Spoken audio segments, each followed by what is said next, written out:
is solar energy a viable alternative for most households in the case of a power grid attack? So that's a very interesting question. I think many Florida households, north central Florida, could probably benefit from installing solar panels on their roof. Whether it actually will cover their needs, it depends on their lifestyle and it depends on the size of their roof, right? A lot of Florida houses are basically in the forest. They could probably not power themselves. So in our current situation, I would not say it's viable, but in the future, the more these panels get developed and the more people put them on their houses, it's definitely decreasing our vulnerability to large-scale outages of the grid. Well, they're constantly getting more efficient. If you go back like 30 years, they were not very efficient at all. Now they're quite efficient, and there's so much research going into this because there's such a push for renewable energy, not just in the US, but globally. So they keep on getting more efficient and also cheaper, right? So there's definitely a future for them, both here and internationally. And there are all these incentives from the government, both the federal government and sometimes regional and local government too, helping like the average Americans to put solar panels on their roof. Because it's a big investment. It's currently not for everyone. It's a big investment. But I think with the efficiency increasing, prices going down, and all these incentives, it's going to be more and more common that people have them. And do you think there are any other renewable alternatives that could be better than solar power for an individual household, or do you think solar would be the best renewable? But for Florida, I would say solar is definitely number one, and is currently not any other viable source that could be used on the household level, really.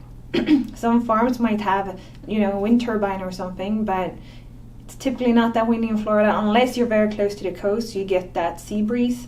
Here in Gainesville, we don't get much wind, so it wouldn't really make sense. So yes, there are a number of these projects, and no name pops to my head, but there are a couple of communities out west where they basically have this microgrids. So it can be a small village or just a few blocks where they power themselves mainly with solar, because it's very sunny there too in the southwest. So that's definitely something we could look into here in Florida, and I think we'll see it more and more because people like to have solar.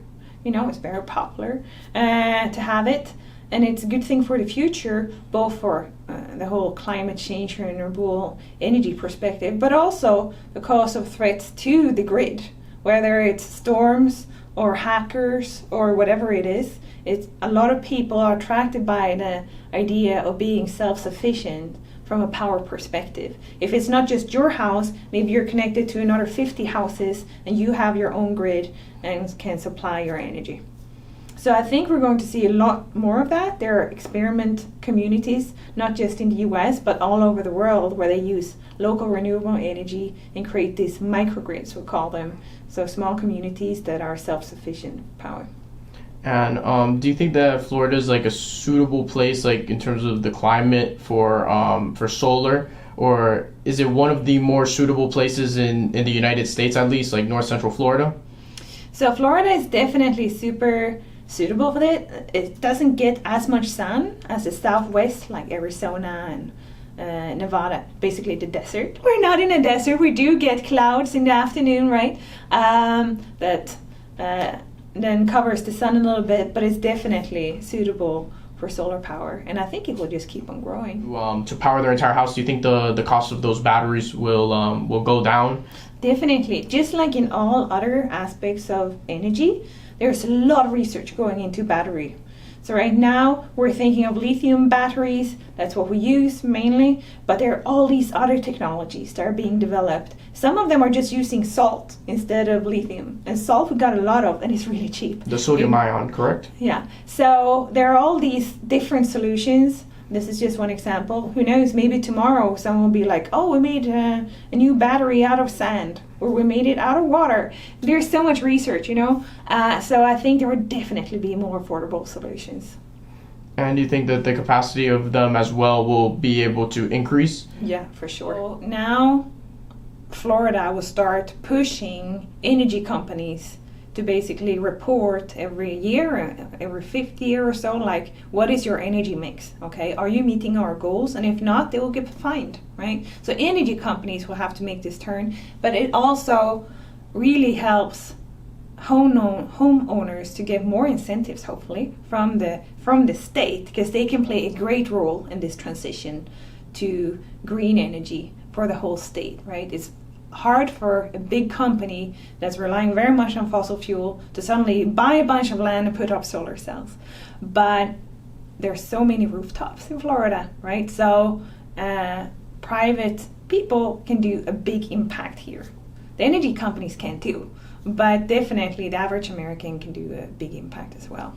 And of course, the energy mix has a lot to do with not just the climate and the geography of the actual area, as well with the policies that the state, local, and national government have as well, correct? Mm-hmm. Exactly. So in Florida right now, we rely very much on natural gas. Not because Florida has a lot of natural gas. We have like nothing. We don't have any oil either. We don't have any coal, right? And it's just very recently, over the last few decades, the solar has taken off. I want to think, just considering the geography, that Florida would be like world leading in solar, right? It's a rich state. We have a lot of solar potential, but there's so little solar power until recently, right? And that's due to policies, really. But that is changing now, so I really think it will take off, and we'll see a big change in the next few years of the energy mix in Florida. What would be a policy change that you think would really create a boom for solar energy?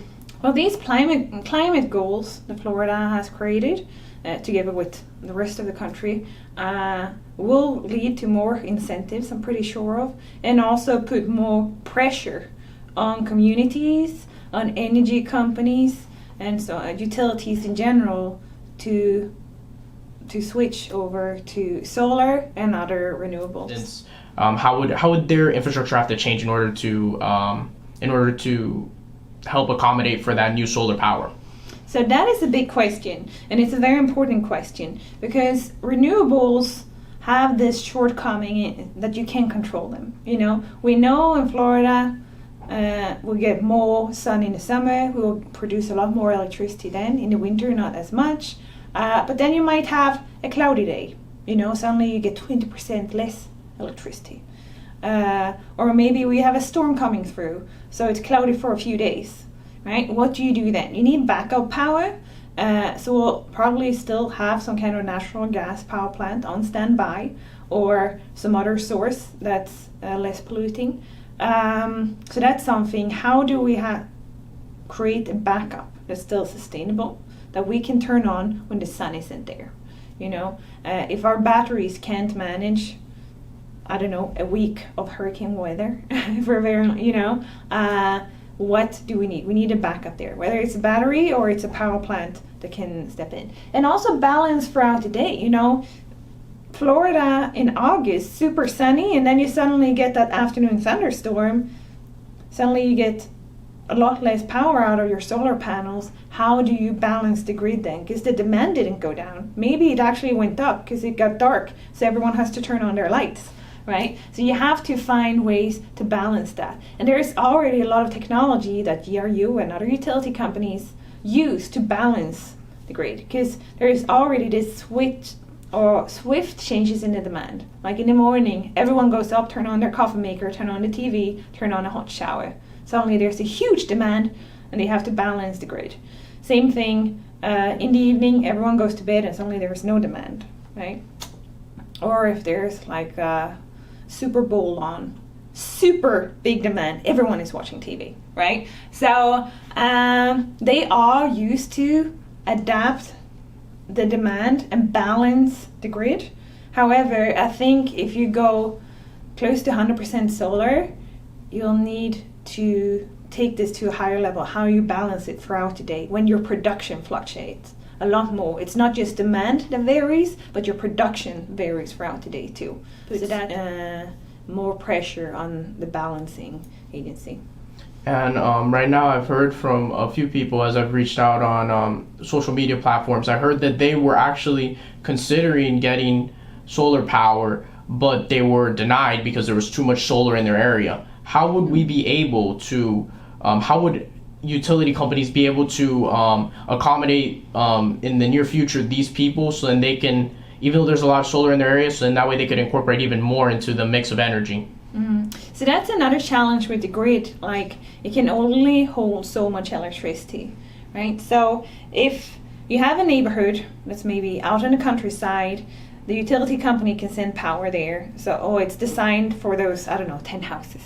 If suddenly those 10 houses all produce a lot of power that they want to send in the opposite direction, the grid might not be able to handle that.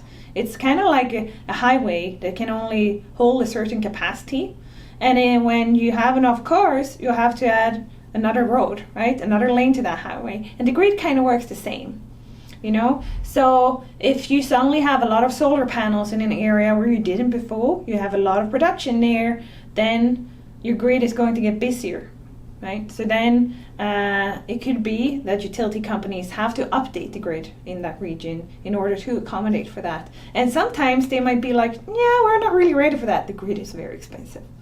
Right, so that might be why they're holding off and saying, yeah, we don't want to connect you because it will cost too much money incentives. So a lot of people would not be familiar with the possibilities, not even know how much it will cost, how it works, that you get money back and so on. But because of these incentives from the government and the state, there's just such a big push for it, and that's what's going to make it change.